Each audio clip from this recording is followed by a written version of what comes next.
Radius of gyration में note करें कि the radius of gyration of a body about its axis of rotation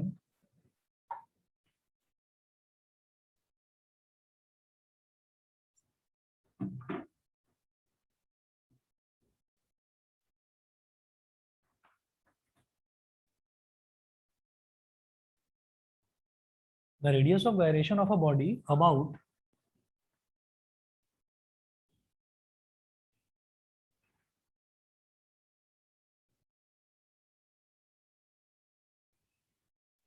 the radius of gyration of a body about its axis of rotation may be defined as the distance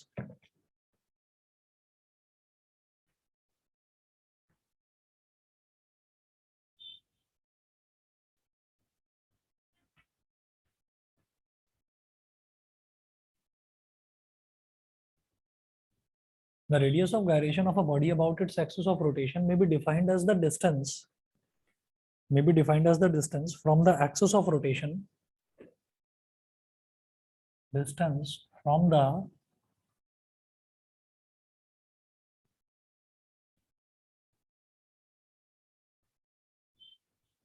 may be defined as the distance from the axis of rotation at which if the whole mass of the body were concentrated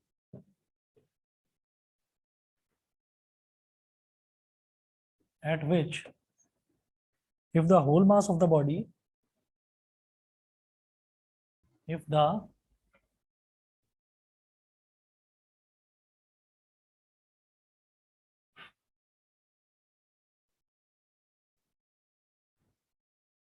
whole mass of the body were concentrated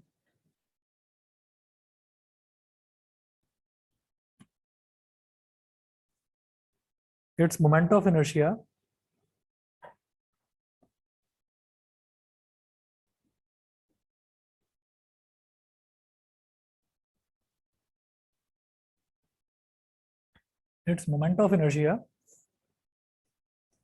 about the given axis would be the same.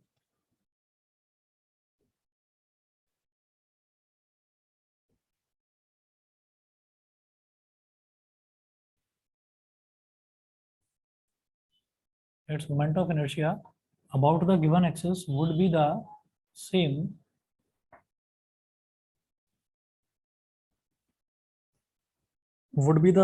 as with the actual distribution of mass as with the actual distribution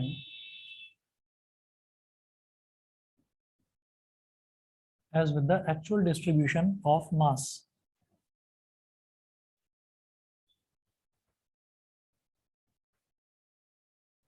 as with the actual distribution of mass. समझिएगा क्या चीज है ये. Radius of gyration क्या होता है कि जैसे मान लीजिए हमने बोला कि मोमेंट ऑफ इनर्शिया क्या है.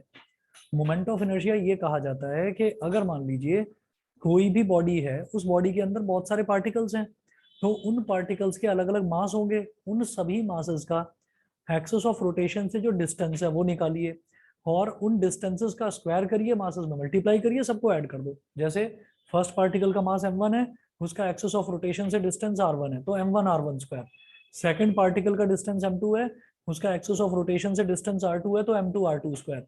m3 r3 square, m4 r4 square, ऐसे करते करते mn rn स्क्वायर. ये जितने भी मासेस और स्क्वायर्ड डिस्टेंसेस हैं, इन सबका प्रोडक्ट सब कुछ आप ऐड कर दीजिए, तो जो वैल्यू निकल के आएगी उसको हम मोमेंट ऑफ इनर्शिया बोल देते हैं. ठीक है. अच्छा, अब मोमेंट ऑफ इनर्शिया हमने ये कहा कि ये कितने सारे पार्टिकल्स हैं, नंबर ऑफ पार्टिकल्स हैं, बहुत सारे पार्टिकल्स हैं. हम ये माने कि अगर पूरे के पूरे मास को कहीं एक जगह कंसंट्रेटेड माना जाए, किसी एक जगह कंसंट्रेटेड मान लिया जाए, ठीक, और फिर क्या करें, फिर ये कहें कि भाई उसका आप एक एक्सिस ऑफ रोटेशन से कोई एक कॉमन डिस्टेंस निकालो. देखो जी कैसे. मैंने ये कहा कि जैसे मान लीजिए कि ये एक बॉडी है और एक्सक्यूज मी ये. सर. हाँ जी बताइए. सर उस कंसंट्रेटेड मास को हम सेंटर ऑफ मास नहीं बोलते?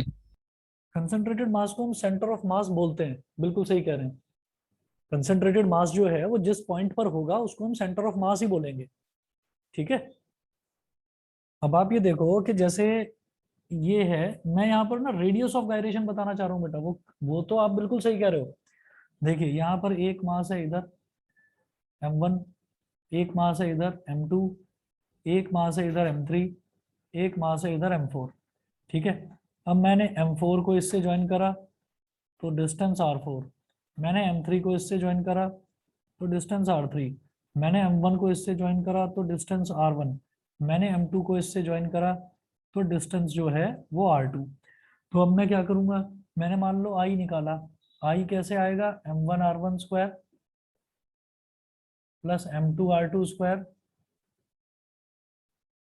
Plus m3 r3 square plus m4 r4 square. For example सोच लीजिए कि इसमें 4 ही पार्टिकल हैं, इस ऑब्जेक्ट में केवल 4 ही पार्टिकल हैं, तो ये हमारा पूरा मोमेंट ऑफ इनर्शिया आ गया। ठीक है, अब ये जो पूरा मोमेंट ऑफ इनर्शिया है, इसको आप मान लीजिए कि ये जो पूरा का पूरा मोमेंट ऑफ इनर्शिया है, मान लीजिए ये हमारा 64 के इक्वल है। ठीक, अच्छा मुझे ऐसे ही बता दो कि इसकी यूनिट क्या होगी, मोमेंट ऑफ इनर्शिया की यूनिट क्या होगी, बताइए, सोचकर बताइए। मान लो ये किलोग्राम है, तो m1 r1 स्क्वायर ये किलोग्राम है, तो ये भी तो किलोग्राम होगा। या खुद चलो सोचो, जैसे m1 r1 स्क्वायर है तो m1 यानी कि मास है, मास की ऐसा यूनिट किलोग्राम, ये डिस्टेंस है, ये क्या हो जाएगा मीटर, तो किलोग्राम मीटर स्क्वायर हो गया, समझ रहे हैं, kilogram metre square.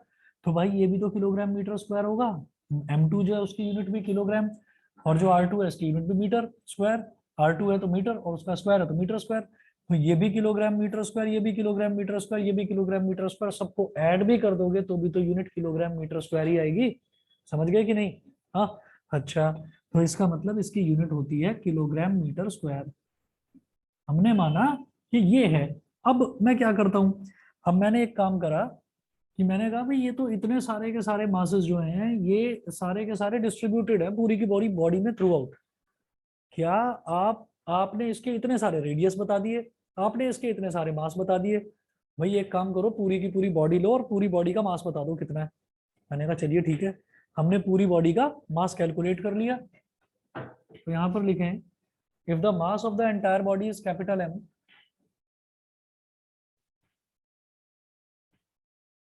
if the mass of the entire body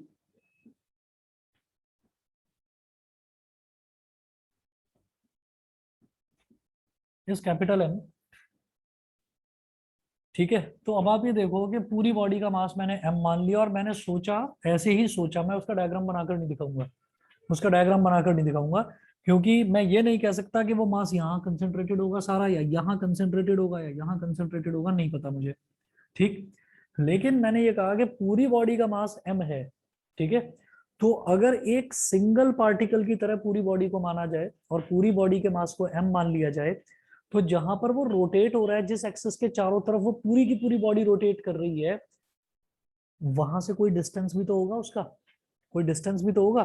तो हमें वो डिस्टेंस निकालना है और उस डिस्टेंस को हम बोल देते हैं k। तो मैं ये कहूंगा let the distance of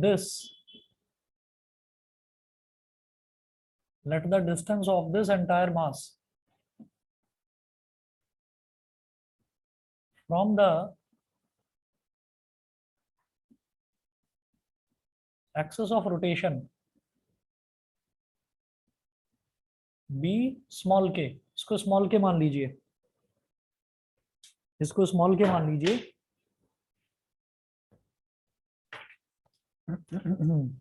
तो मैंने कहा कि एक ही मास है कैपिटल M, ठीक, तो फिर एक ही डिस्टेंस होगा और उस डिस्टेंस को मैंने R ना मानकर K मान लिया। तो mk square is equal to यही आ जाएगा, ये जो 64 है भाई इसी के तो बराबर आएगा। हमने टुकड़ों टुकड़ों टुकड़ों टुकड़ों में सारे के सारे मोमेंट ऑफ इनर्शियाज निकाले और हमने क्या करा कि हमने पूरे मास को एक सिंगल मास मानते हुए एक झटके में एक मोमेंट ऑफ इनर्शिया निकाला, दोनों इक्वल आएंगे। ठीक है, तो mk स्क्वायर मान लीजिए इज इक्वल टू 64 आ गया। ठीक है, let capital M is equal to 16 kilogram, पूरी बॉडी का मास, वो तो हमने वेइंग स्केल पर रखकर मेजर कर लिया। ठीक है, तो पूरी बॉडी का मास मान लीजिए 16 किलोग्राम है। तो 16 इंटू के का स्क्वायर इज इक्वल टू 64, 16 4 जा 64, तो k square is equal to 4, it implies that k is equal to 2 metre. ठीक है, this is called radius of gyration. ये एक एग्जांपल है, ये मत सोच लेना के की एक फिक्स वैल्यू होती है 2 मीटर। ठीक है, ये एक एग्जांपल लेकर बता रहा हूं मैं। This is called radius, this is called radius of gyration.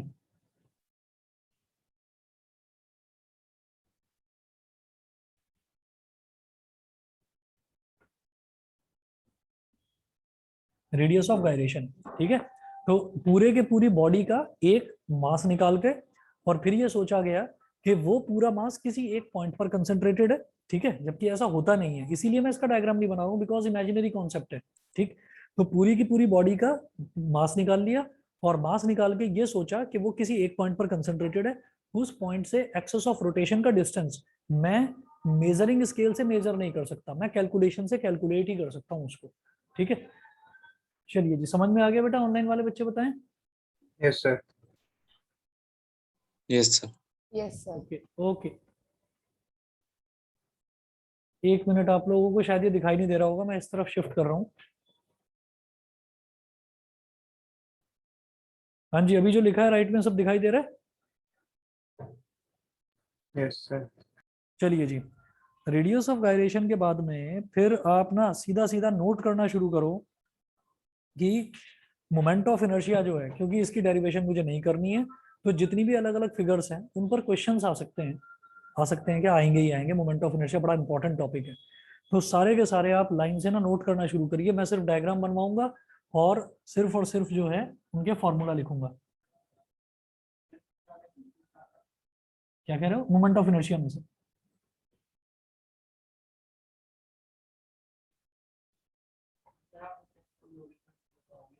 मैं लूंगा आपका 23rd को, 23rd को लूंगा। कल होगी आपकी एक्स्ट्रा क्लास, परसों मैं अवेलेबल नहीं हूँ, परसों मैं कोई भी क्लास ले नहीं पाऊंगा। ठीक है, तो 23rd को आप लोगों का टेस्ट होगा।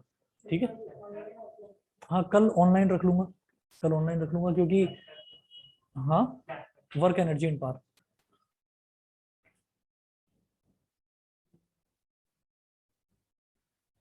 चलिए जी, इसके बाद आप नोट करते जाएं मोमेंट ऑफ इनर्शिया, बल्कि एम आई लिख लो शॉर्ट में, M I of a ring,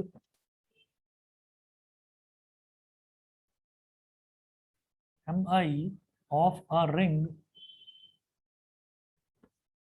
mi of a ring about an axis through its center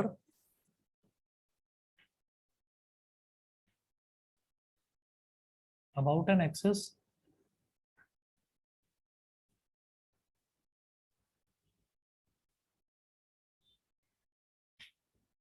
mi of a ring about an axis through its center and perpendicular to its plane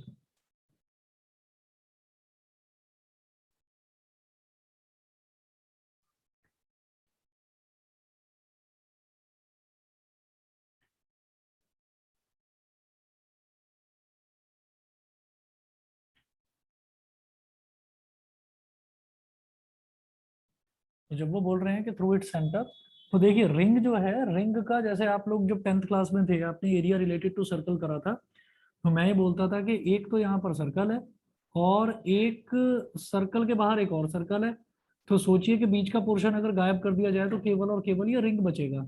ठीक है, तो ये क्या हो गया? ये हो गया रिंग का टॉप व्यू। रिंग को आपने इस तरीके से रखा हुआ है, अगर रिंग का साइड व्यू लेना है, रिंग को इस तरीके से रखेंगे तो वो कैसे बनेगा? और वो साइड व्यू लेना क्यों जरूरी है यहाँ पर बताता हूँ। अभी हमने रिंग को ना ऐसे बना लिया,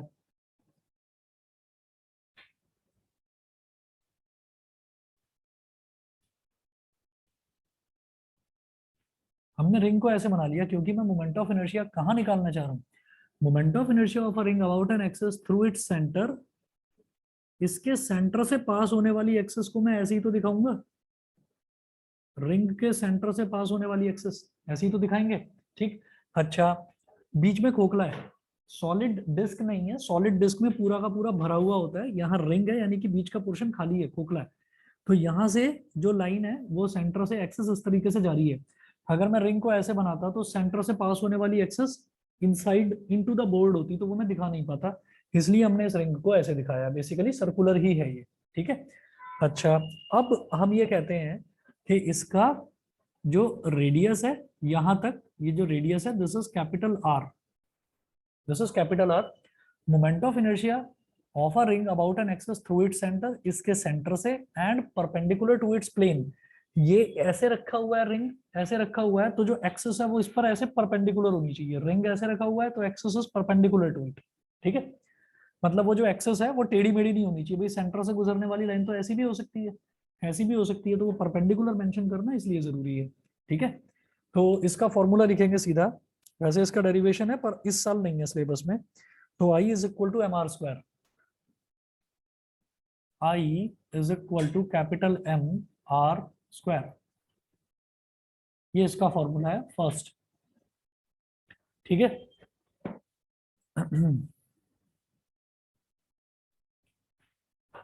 उसके बाद सेकंड नोट करें, M I of a ring about any diameter,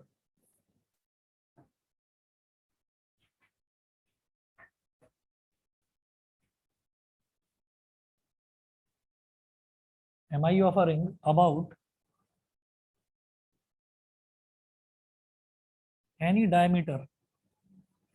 अच्छा, आप में से किसी भी बच्चे के अगर स्कूल में मान लीजिए करवाया गया हो थ्योरम ऑफ परपेंडिकुलर एक्सिस और थ्योरम ऑफ पैरेलल एक्सिस, तो प्लीज बता देना मुझे। M I of a ring about any diameter, तो अबाउट एनी डायमीटर ये समझना जरूरी है, बताता हूं अभी आपको मैं। देखिए, ये रिंग है,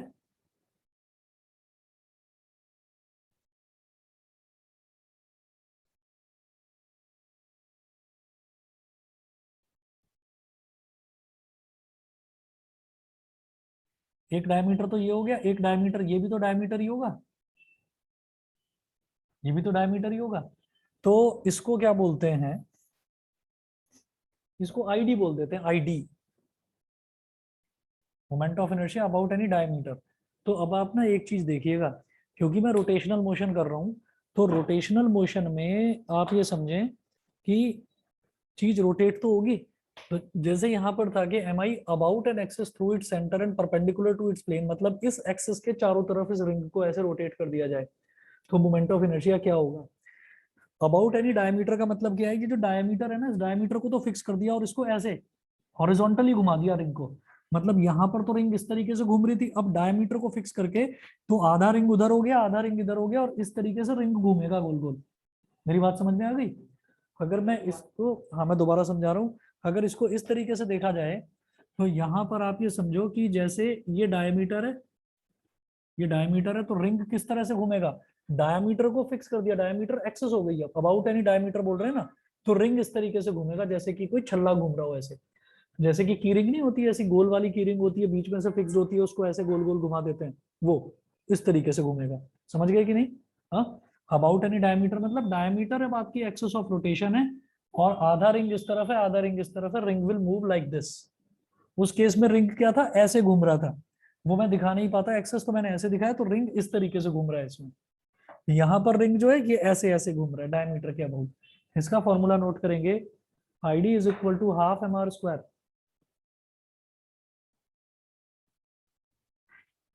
ID is equal to half M R square.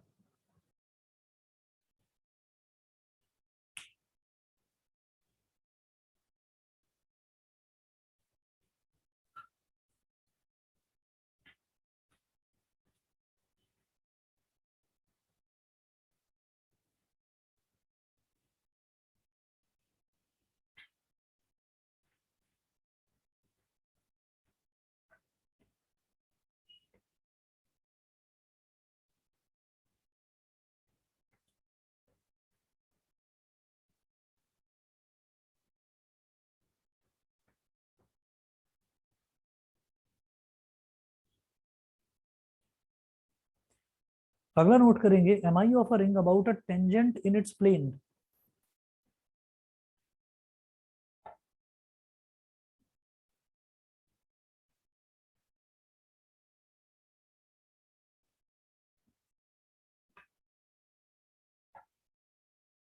M I of a ring about any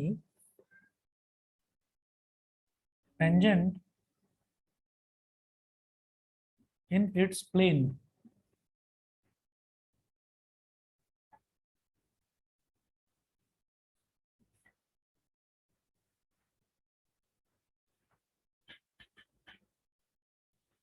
about any tangent in its plane. अब इसको समझने के लिए क्या करेंगे, रिंग को ऐसा टेढ़ा बनाना ठीक नहीं है, इसके लिए रिंग को आप बिल्कुल टॉप व्यू देखेंगे, रिंग को ऊपर से देखेंगे। मान लीजिए ये हमारा रिंग है,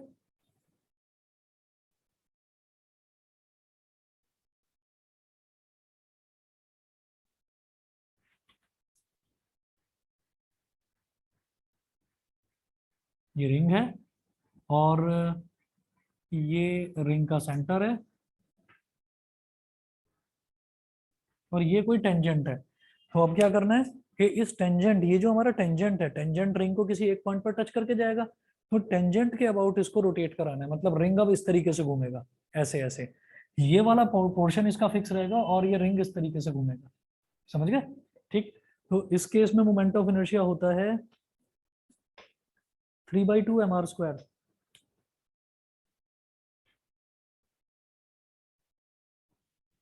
और इसको हम बोलेंगे आई टी, आई सबस्क्रिप्ट में टी, ये हो जाएगा 3/2 mr²। उसके बाद फोर्थ है M I of a ring about a tangent perpendicular to its plane.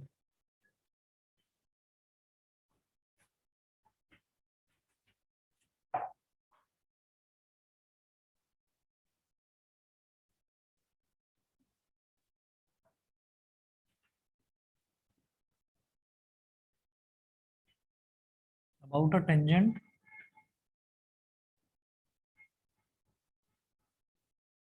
Perpendicular to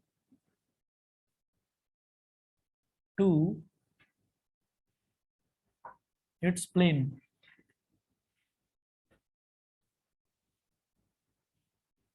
about a tangent perpendicular to its plane. तो अब आप ये देखिएगा, परपेंडिकुलर टू इट्स प्लेन का मतलब क्या है।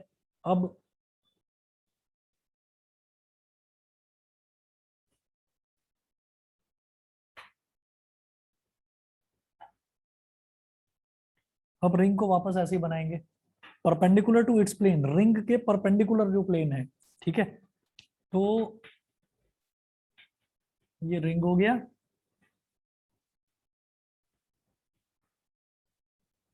ये तो रिंग का सेंटर हो गया, डॉटेड लाइन से दिखा रहा हूं, ठीक है, क्योंकि बोल्ड लाइन से हम दिखाते हैं एक्सिस ऑफ रोटेशन को। ठीक, तो एक्सिस ऑफ रोटेशन यहाँ पर क्या था, ये सेंटर वाली लाइन। एक्सिस ऑफ रोटेशन यहाँ पर क्या था, डायमीटर। एक्सिस ऑफ रोटेशन यहाँ पर क्या था, टेंजेंट। एक्सिस ऑफ रोटेशन यहाँ पर भी टेंजेंट है, लेकिन it should be now perpendicular to its plane, मतलब अब टेंजेंट ऐसे होना चाहिए।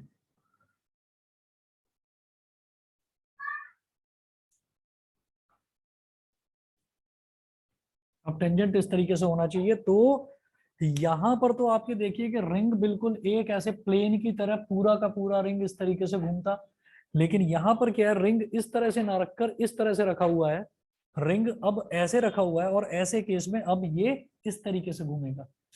समझ गए? समझ रहे? डायग्राम क्लियर है, दिमाग में फिगर तो क्लियर है ना। ये यहाँ पर तो ये इस तरीके से घूमेगा, तो इसको तो मैं बोलूंगा about a tangent in its plane, और यहाँ इसको बोलेंगे about a tangent perpendicular to its plane. तो यानी कि अब रिंग हमारा हॉरिजॉन्टल ना होकर, सॉरी वर्टिकल ना होकर ऐसे अब हॉरिजॉन्टल है, और इस पोजीशन में ये ऐसे ऐसे घूमेगा इस तरीके से पूरा। ठीक है, ये वाला पॉइंट इसका फिक्स हो गया। समझ गए? है तो ये भी टेंजेंट ही ना। तो इसका जो है फॉर्मूला वो है I T dash is equal to 2 mr²। I T dash is equal to 2 mr²। तो जो शुरुआत में है perpendicular to its plane and passing through its centre, तो वो वाले को तो आई बोलते हैं, ठीक है, पासिंग थ्रू इट्स सेंटर। जो डायमीटर वाला है कि डायमीटर के अबाउट जो है उसको आई डी बोलते हैं, इसको अबाउट अ टेंजेंट इसको आई टी बोलते हैं, और जो होता है कि tangent perpendicular to its plane वो आई टी डैश। ठीक है, तो पहला वाला नॉर्मली mr², दूसरा वाला ½ mr², तीसरा 3/2 और ये 2 mr²। ठीक है, तो याद करने का कोई तरीका? हाँ भाई, पहला वाला 1/2 हो गया, ठीक। तो ये एम आर स्क्वायर है तो ये 2/2 हो गया एक तरह से, 2/2, 2 से 2 कट गया, एम आर स्क्वायर हो गया। तो पहला वाला तो एम आर स्क्वायर, दूसरा वाला 1/2, 1/2 के बाद 3/2 और इस वाले को 4/2 बोल दो।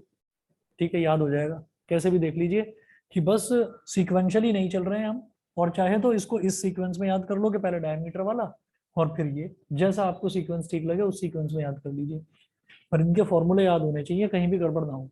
ठीक है, चलिए जी, इसके बाद कौन सा? हाँ ये मेन है, अभी और भी बताऊंगा, अभी तो सिर्फ रिंग का था, अभी डिस्क का भी देखेंगे। ऑनलाइन वाले बच्चों को क्लियर है, बताइए।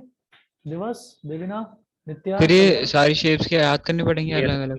ये सारे याद करने पड़ेंगे, ये सारे याद करने पड़ेंगे। शुक्र करिए सिर्फ फॉर्मूले याद करने हैं, डेरिवेशन नहीं है, नहीं तो डेरिवेशन भी करना पड़ता, वो नहीं है इस बार।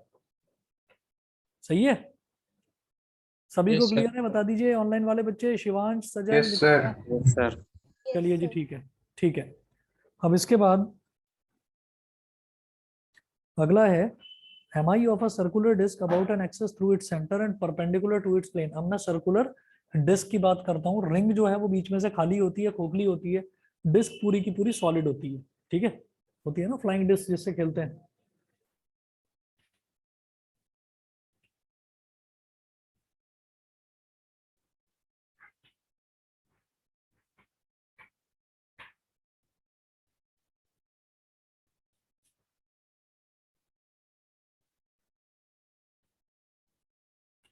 नोट करें, mi of a circular disk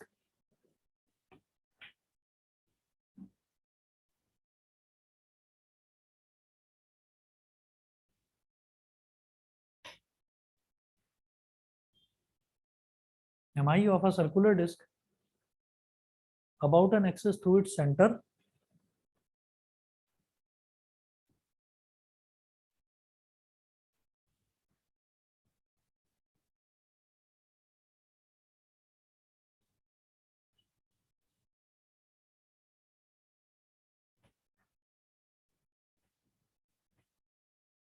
and perpendicular about an axis through its center and perpendicular to its plane।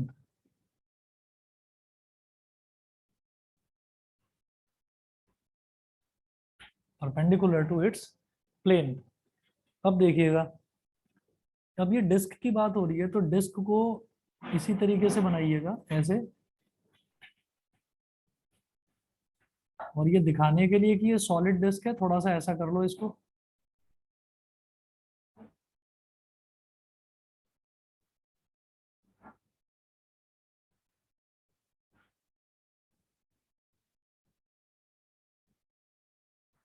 ठीक, तो ये सॉलिड डिस्क हो गई, तो बीच में से पूरी तरीके से भरी हुई है।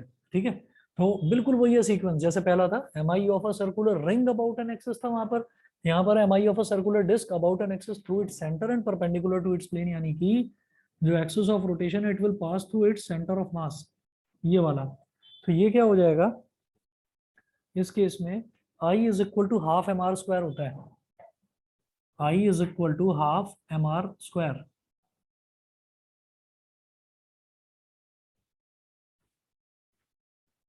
सेकंड वाला, mi of a disk about any diameter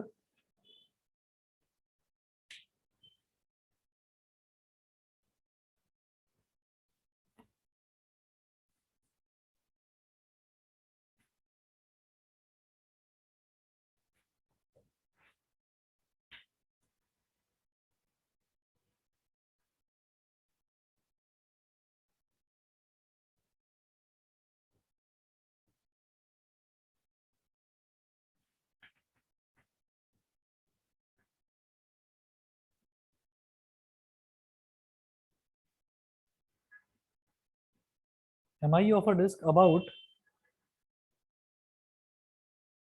any diameter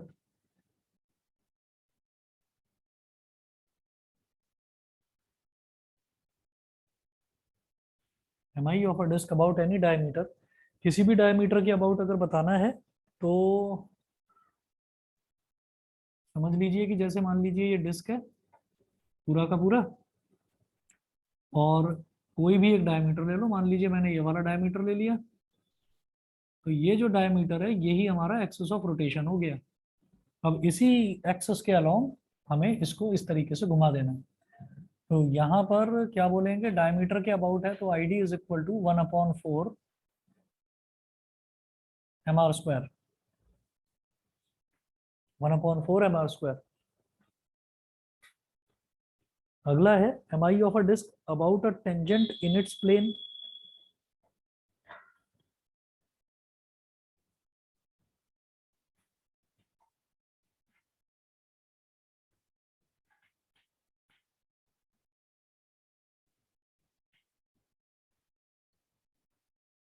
M I of a disc about any tangent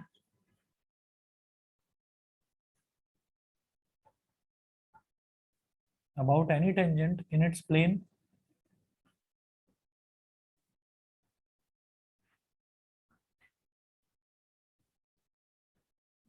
about any tangent in its plane। तो टेंजेंट की बात करी जा रही है और उसी के प्लेन की बात करी जा रही है। तो अब हमारा ये डिस्क है, ये डिस्क है, पूरा सॉलिड है बीच में से एकदम। अबाउट एनी टेंजेंट, कोई भी टेंजेंट हो, बस इसको जस्ट टच करता हुआ निकलने वाली लाइन हो, तो इस टेंजेंट को एक्सिस ऑफ रोटेशन बना दिया जाए, ये इस तरीके से घूमेगा हमारा। ठीक है, तो यहाँ पर जो फॉर्मूला है ये मिटा रहा हूँ इस तरफ में, आई टी बोल देते हैं इसको। नहीं, वो सीक्वेंस नहीं है, बस 5/4 होगा। ठीक है, तो नोट करिए जी, ये हो जाएगा 5/4 mr²। मेरा ये मन है पढ़ाने का, मेरा ये मन है कि ये कैसे आ गया। रुक जाइए, पहले आप नोट करो। ये हो जाएगा 5/4 mr²। इसी के लिए मैं बोल रहा हूँ कि अगर किसी भी बच्चे के स्कूल में थ्योरम ऑफ पैरेलल एक्सिस और परपेंडिकुलर एक्सिस कराई गई हो, तो क्योंकि इसमें सबसे ज्यादा मजेदार टॉपिक ही ये वाला है, अब इन्होंने ये वाला हटा दिया। देखो बच्चों को मुश्किल भी लगता है, लेकिन मतलब बीइंग अ टीचर मुझे थोड़ा मजा आता है उस चीज को पढ़ाने में। हाँ हटा दिया, क्योंकि उसमें इंटीग्रेशन भी है, उसमें इंटीग्रेशन भी है। एक फॉर्मूले में इंटीग्रेशन है, मतलब एक डेरिवेशन में इंटीग्रेशन है, जैसे हमने चार देखे रिंग के, तो पहला वाला तो इंटीग्रेशन से प्रूव होगा, बाकी सारे उन थ्योरम से प्रूव हो जाएंगे। ऐसा है कुछ, तो वो शायद इसी चीज को ध्यान में रखते हुए कि उसमें टाइम बहुत लगता है, इस वजह से शायद वो हटा दिया गया है। चलिए, ये हो गया 5/4 mr²। उसके बाद अगला है M I of a disc about a tangent perpendicular to its plane.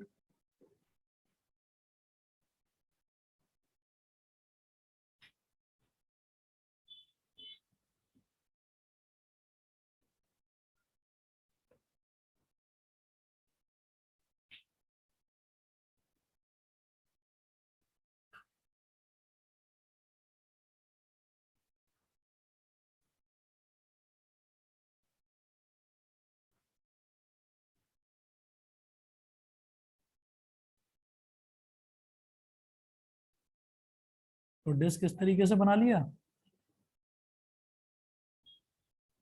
Disc हो गई solid disc about a tangent perpendicular to its plane. तो ये डॉटेड लाइन बना रहा हूं मैं, ये तो हो गया हमारा एक्सिस ऑफ रोटेशन। और अब इस तरीके से जो टेंजेंट है जो ये वाला है, तो मतलब यहाँ तो पूरी की पूरी फ्लैट डिस्क इस तरीके से घूमेगी, यहाँ पर डिस्क इस तरीके से होकर हॉरिजॉन्टल होकर और फिर इस तरह से घूमेगी।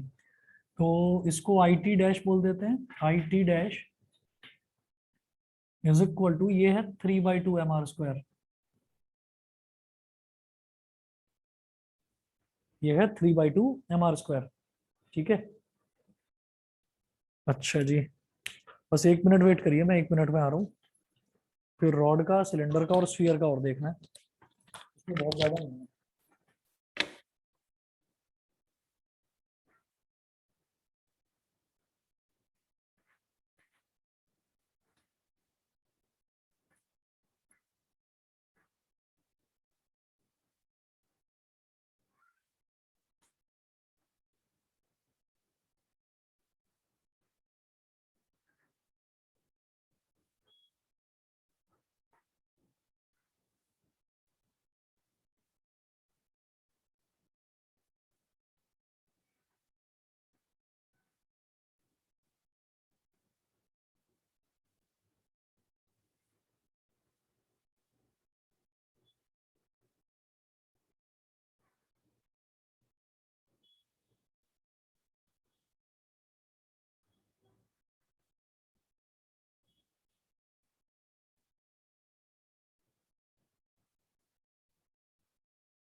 अंधेरा होना शुरू हो गया।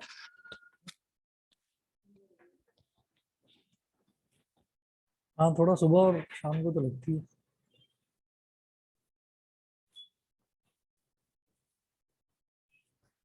चलिए जी, अगला नोट करेंगे।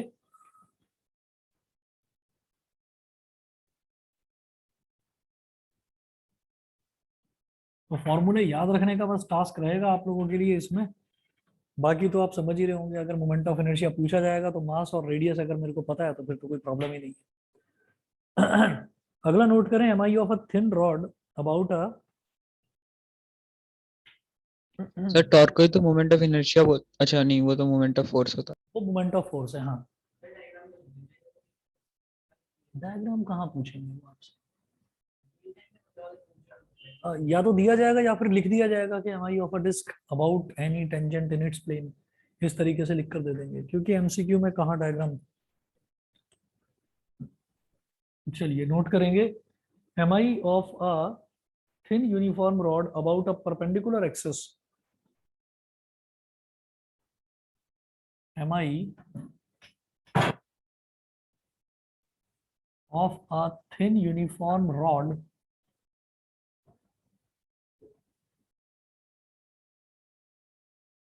mi of a thin uniform rod about a perpendicular axis through its center.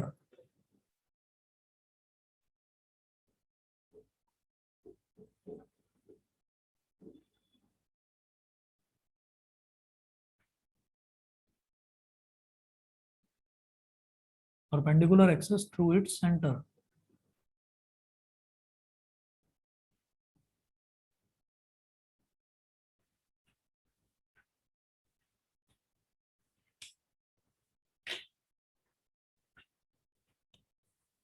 तो एक रॉड बना लीजिए ऐसे,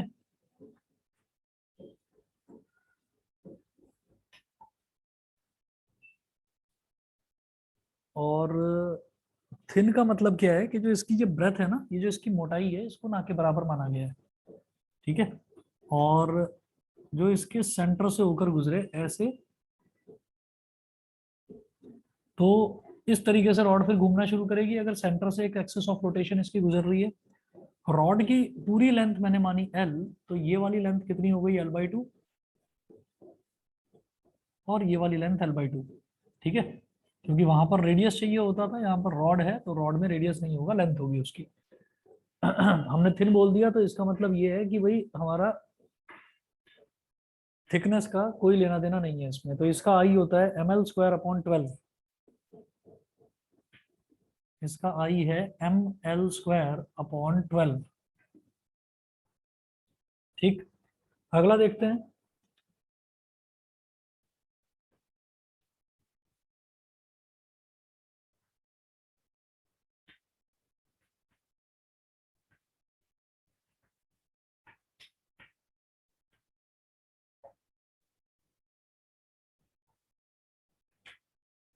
अगला नोट करें, M I of a thin uniform rod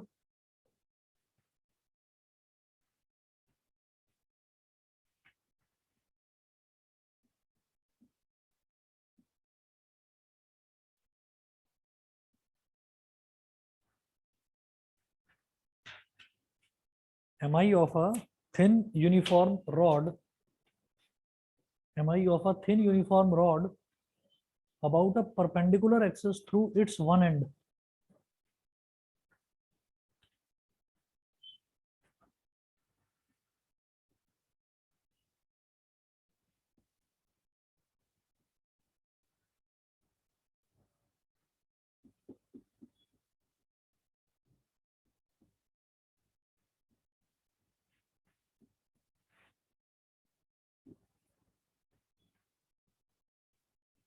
About a perpendicular axis through its one end.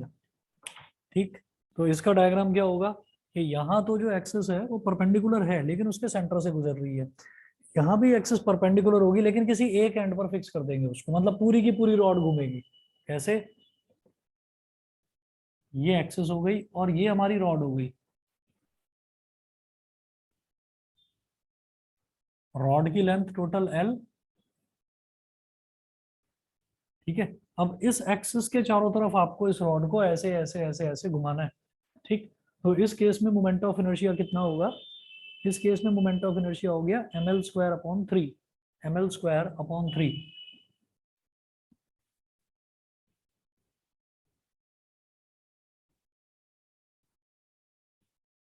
ml² upon 3।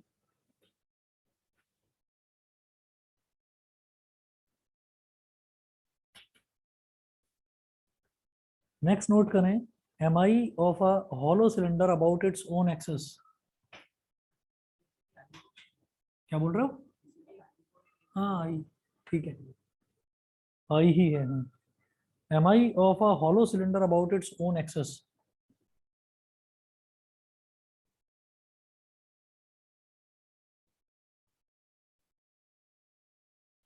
mi of a hollow cylinder about its own axis.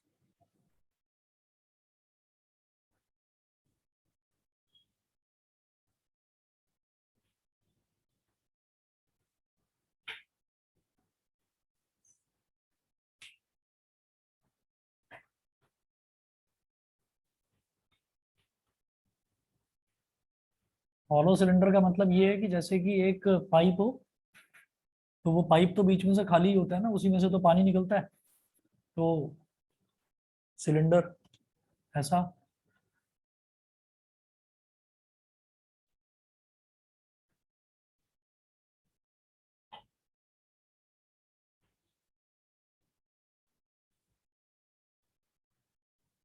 About its own access, ये cylinder की access होती है। इसके चारों तरफ अगर ऐसे घूमेगा, इसका रेडियस है कैपिटल आर, इसका जो आई है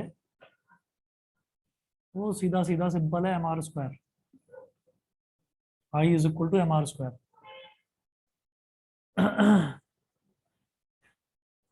उसके बाद नोट करें mi of a uniform solid cylinder about its own access.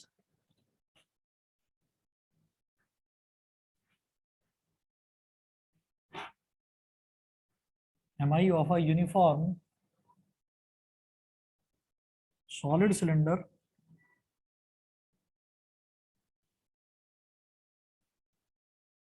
about its own axis।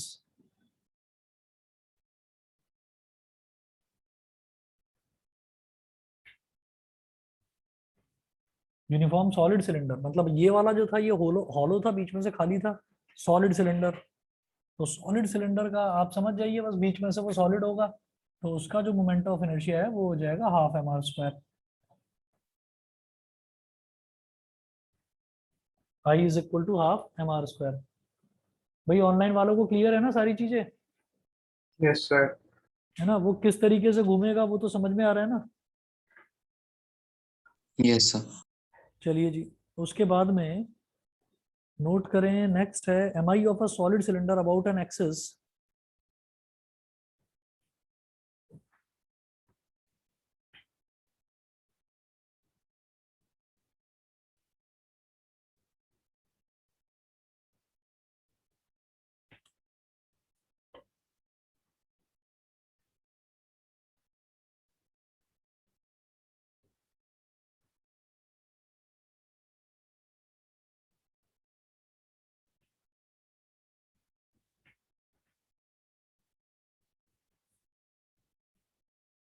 mi of a solid cylinder about an axis,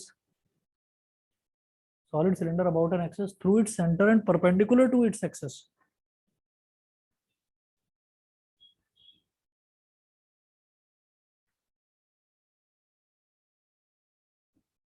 through its center and perpendicular to its axis।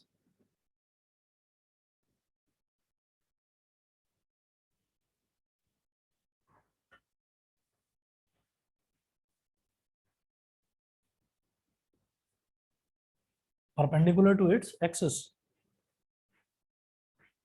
ये क्या होगा? मतलब ये क्या कहना चाहते हैं, ये आप समझिएगा कि सिलेंडर को आपने हॉरिजॉन्टल पोजीशन में रख दिया, लिटा दिया इसको ऐसे।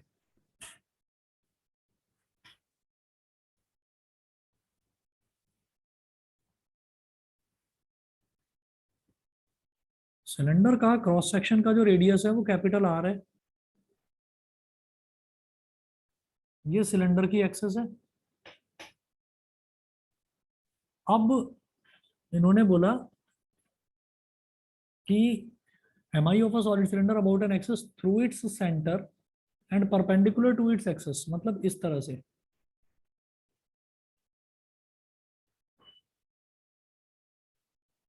यहां से होकर गुजर रही हो एक लाइन, ठीक है। तो मैंने कहा फिर मुझे सिलेंडर की लेंथ की भी जरूरत है, यानी कि उसकी हाइट की भी जरूरत है। तो मैंने लेंथ उसकी एल ले ली, तो आधा इधर हो गया l/2 क्योंकि सेंटर से गुजर रहा है, और आधा इधर हो गया l/2। तो इस केस में जब हम मोमेंट ऑफ इनर्शिया निकालेंगे तो मोमेंट ऑफ इनर्शिया आई हो जाएगा m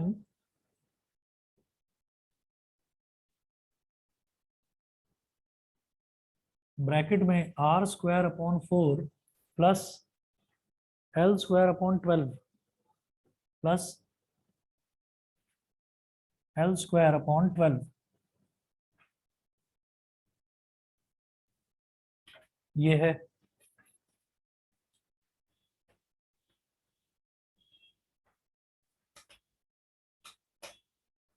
उसके बाद नोट करें moment of inertia of a solid sphere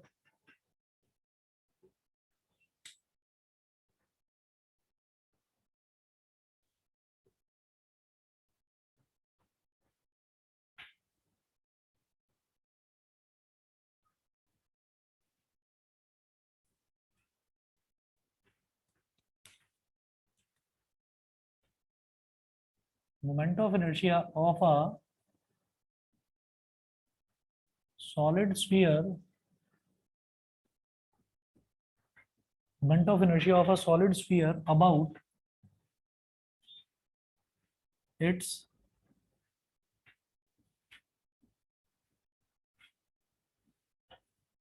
diameter। moment of inertia of a solid sphere moment of inertia of a solid sphere about its diameter। इसके diameter के about जो है वो होगा 2/5 mr²। जैसे ये सॉलिड स्फीयर है तो सॉलिड स्फीयर का ये डायमीटर है, ठीक है। तो कुल मिलाकर आप ये सोचो कि जैसे कि कोई बॉल है अपनी ही एक्सिस की चारों तरफ ऐसे गोल गोल गोल गोल घूम रही है, ठीक है। तो इसका जो मोमेंट ऑफ इनर्शिया है ये होता है 2/5 mr²। और अगला नोट करें moment of inertia of the solid sphere about a tangent.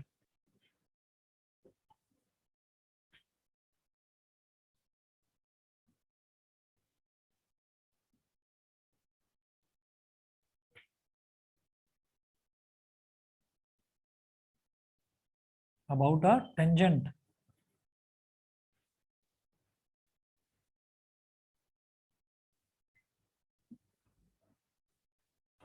तो ये हो जाएगा 7/5 mr²।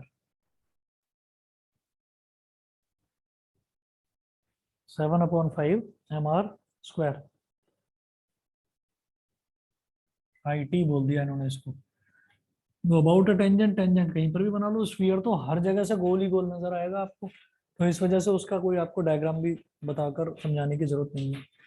ये सारा का सारा मोमेंट ऑफ इनर्शिया है। ये सारे के सारे फॉर्मूले आपको याद रखने हैं। सिलेबस खत्म, सिलेबस खत्म नहीं है, सॉरी, ये वाला चैप्टर आपका खत्म है, ठीक। और अगली क्लास जो है वो आपकी मैं कल लूंगा, ठीक है। कल जो आपकी क्लास है वो मैं नाइट में ही लूंगा 9 बजे, ठीक है। और बस परसों का मैं ऑफ रखूंगा। Excuse me sir. हाँ जी बताइए। सर वो relationship between torque, angular momentum और मोमेंट ऑफ इनर्शिया नहीं आएगा? करवाया तो था मैंने, करवाया नहीं?